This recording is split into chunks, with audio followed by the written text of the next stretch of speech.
Now, your Super Doppler 10 forecast with meteorologist Jeremy Wheeler. We're looking at Kirk, Hurricane Kirk on the enhanced satellite. So we're seeing the tall thunderstorms around that center. Look at that sharp eye. Whenever you have a sharp eye that's almost a perfect circle, you know you've got a strong hurricane. So it is, but luckily it's way out there in the middle of the Atlantic, and it's going to stay out over the Atlantic, thankfully.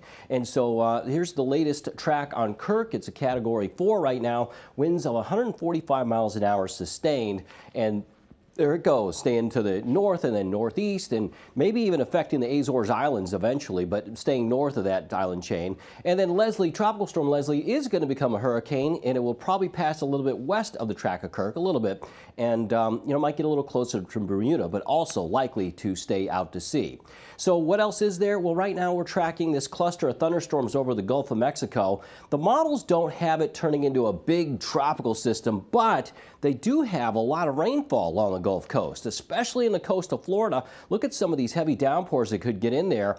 Even if it just becomes a broad area low pressure, it could put it down some flooding rains over Florida to the tune of about maybe possibly 8 to 12 inches. I think mostly 6 to 8, but that is possible in this zone.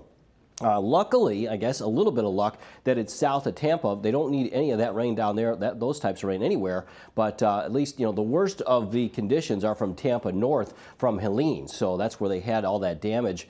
And, we keep reporting on western North Carolina. Remember, they got flooded out and some of those towns destroyed along the Florida Gulf Coast. So, wave heights.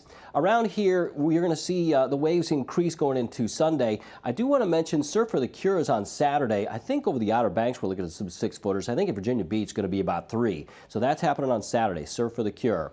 And then on Sunday, the wave heights will be about 3 to 4 feet, but some higher waves down there across the Outer Banks. So locally, one thing that's happening is we've lost that northeast breeze, and now we're going to have a lighter easterly wind. It's still pulling in some mild dry air, and high pressure is around.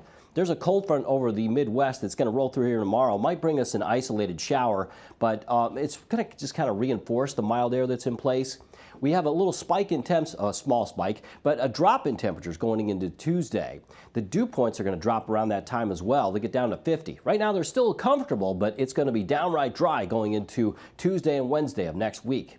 Super Doppler 10, we're rain-free right now and looking good. We've got partly cloudy skies through noon and probably about 1 or 2 o'clock. But between 3 and 5 o'clock, clouds might increase just a little bit more. Maybe we'll go to mostly cloudy skies, but I think it's still decent weather out there. No rain expected. Tomorrow, there might be some isolated showers with the passage of that cool front that I showed you. And so it's not going to be all day, just an isolated shower or two, but it will be out there. It might affect some of the football games, but not in a big way. So today, 76 Virginia Beach, 77 Norfolk and Portsmouth, 79 in Chesapeake, Elizabeth City, 77 Killable Hills. We're partly cloudy. There'll be a couple of 80s inland like Williamsburg and Franklin. 75 though in Hampton and Melfa, 76 Gloucester, 77 in Newport News. And you got the boating forecast, winds out of the east, 8 to 12 knots, seas 3 to 4 feet, bays 1 to 2 feet. And that minor tidal flooding that we had is going down. Should be just maybe a little nuisance tidal flooding today, that's it. 78 tomorrow, 77 Sunday, good weekend ahead, but the cooler temps arrive, the really cooler temps, Tuesday, Wednesday. That's when we see those lows drop down to the 50s for a while.